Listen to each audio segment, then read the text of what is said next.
కొన్ని పేర్లు హ్మ్. చెప్పను నేను. హ్మ్. అన్నీ తెలుసు. నా దగ్గర ఆధారాలున్నాయి. హ్మ్. వీళ్ళేం చేశారంటే, ఈ ఫార్మ్స్ అన్నీ ఒక దగ్గర తెప్పించారు ఒక సంస్థకు. ప్రభుత్వం నుంచి ఫండ్ ఇచ్చే ఒక సంస్థ. హ్మ్. ఆథరైజ్డ్ మంచి సంస్థ. పేరు పేరు ప్రఖ్యాతులున్న సంస్థ. ఆ సంస్థకి ఏం చేశారంటే, ఇవన్నీ కలెక్ట్ చేసి అన్ని జిల్లాల నుంచి సర్వే ఫార్మ్స్ అన్నీ కూడా వాళ్ళకిచ్చారు. హ్మ్. వాళ్ళకిచ్చిన తర్వాత వాళ్ళు మొత్తం లెక్కలు చేశారు.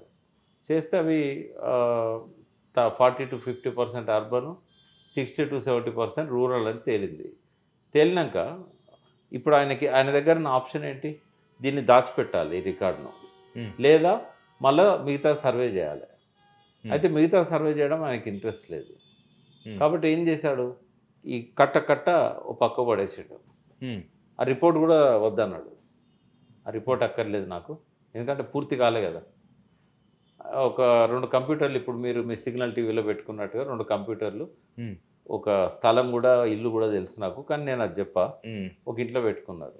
పెట్టుకొని ఒక ఇద్దరు రెడ్లు క్యాబినెట్ మినిస్టర్లు, హ్మ్. ఇంకో రెడ్డి మాజీ మంత్రి. హ్మ్. ఈ ముగ్గురు కలిసి ఏం చేసిండ్రంటే, రెడ్లను ఎట్లా పెంచాలే, బీసీలను ఎట్లా తగ్గియాలే. హ్మ్. దీనికోసం ఏం చేసిండ్రంటే, కొన్ని ఫిగర్స్ పాత కేసీఆర్ చేసిన సర్వే కొంత, ఈ హ్మ్. సర్వే కొంత అవన్నీ ముందటేసుకొని, ఒక ఫిగర్ 3 రోజులు కష్టపడి, ఓ హ్మ్. దొంగ లెక్కలన్నీ రాసుకొని, అవి సిస్టమ్‌లో పెట్టి, అవే ఇప్పుడు అసెంబ్లీలో రేవంత్ రెడ్డి చదివిన అవే లెక్కలు, ఉత్తమ్ కుమార్ రెడ్డి చదివిన గవే లెక్కలు. ఎవరు జానారెడ్డి అన్నారు మాజీ మంత్రి నిజమేనా?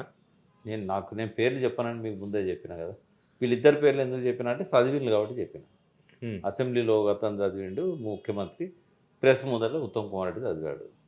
ఈ లెక్కలు. ఈ ఏంది లెక్క వీళ్ళ హిడెన్ ఎజెండా ఏంది? ఈడెన్ ఎజెండా 2 ఉన్నది. హ్మ్. సింగిల్ లార్జెస్ట్ కమ్యూనిటీ తెలంగాణలో మున్నూరు కాపు. ముదిరాజు గదా! ముదిరాజు కాదు, ఎస్సీలలో కూడా మాదిగలు కాదు. ఎస్సీలలో మాదిగలు 9% అని వాళ్ళన్నారు. 11% అని కానీ చాలా తేడా మనకుంటున్నారు. ఇచ్చారు. మాదిగోళ్ళకి, మనోళ్ళకి చాలా డిఫరెన్స్ చూపించిండ్రాళ్ళు. ఉన్నది. నేననేది ఏందంటే ఈవెన్ మందకృష్ణ అన్నట్టుగా 11% ఎస్సీలల్ల మాదిగలున్నా గూడా, హ్మ్. 300 కాపులు మాదిగల కంటే ఎక్కువున్నారు హ్మ్. అనేది అందరు నాయకులు జెప్తున్నది. కింది స్థాయి దాకా. ఇప్పుడు రెడ్డిలో తక్కువుందనా మీ ఉద్దేశం? రెడ్డిలది 2.4%. ఇది ఆహ్, స అప్పటి సమగ్ర కుటుంబ సర్వే ప్రకారం ముఖ్యమంత్రి గారు, అప్పటి ముఖ్యమంత్రి గారు నాతో జెప్పిన లెక్క.